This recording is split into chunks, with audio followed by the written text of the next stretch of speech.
ఉత్తరప్రదేశ్లో సంప్రదాయాలు, సంస్కృతి పరిరక్షణ పేరుతో కాఫ్ పంచాయతీలు మరొకసారి వార్తలలో నిలిచాయి. బాగ్పత్ జిల్లాలో సమావేశమైన కాఫ్ పంచాయతీ ప్రతినిధులు యువత జీవన శైలి మీద కఠినమైన ఆంక్షలు విధిస్తూ సంచలన నిర్ణయాలు తీసుకున్నారు. టీనేజర్లకి స్మార్ట్ ఫోన్లు వాడటం నుంచి వారు ధరించే దుస్తుల వరకు పలు అంశాల మీద ఆంక్షలు విధిస్తూ కొత్త మార్గదర్శకాల్ని జారీ చేశారు. పాశ్చాత్య పోకడలు మన సంస్కృతిని నాశనం చేస్తున్నాయనే ఆందోళనతో తాంబా దేశ్ ఖాప్ చౌదరి, బ్రజ్పాల్ సింగ్, దగాద్ ఖౌప్ చౌదరి, ఓంపాల్ సింగ్ ఆధ్వర్యంలో ఈ నిర్ణయాలు తీసుకున్నారు.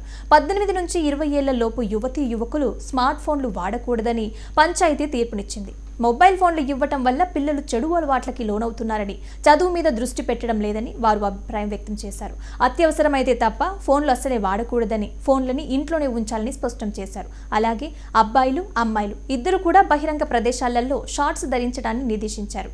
ఇది మన సామాజిక విలువల మీద ప్రభావం చూపుతోందని పంచాయతీ పేర్కొంది. కేవలం యువత మీదే కాకుండా పెళ్లి వేడుకల విషయంలోనూ కాఫ్ పంచాయతీ కీలక సూచనలు చేసింది. వివాహాలు ఫంక్షన్ హాళ్లలో కాకుండా గ్రామాలలో లేదా సొంత నివాసాలలోనే జరుపుకోవాలని పేర్కొంది. మ్యారేజ్ హాల్ కల్చర్ వల్ల బంధాల మధ్య దూరం పెరుగుతోందని వారు ఆవేదన వ్యక్తం చేశారు. అలాగే అతిథుల సంఖ్యని పరిమితం చేయాలని కూడా చెప్పారు.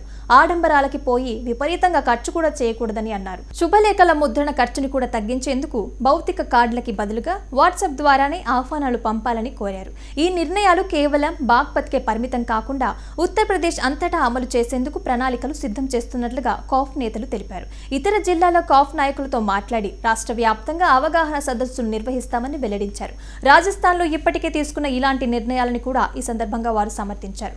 పిల్లలు తమ కుటుంబ పెద్దలతో కలిసి కూర్చొని సామాజిక మార్గదర్శకాలను నేర్చుకోవాలి. ఫోన్లకి బానిసలై విలువలని మర్చిపోకూడదని అని స్థానిక నివాసి నరేష్ పాల్ పంచాయతీ నిర్ణయాన్ని సమర్థించారు. ప్రస్తుతం ఈ నిర్ణయాలు సోషల్ మీడియాలో హాట్ టాపిక్ గా మారాయి.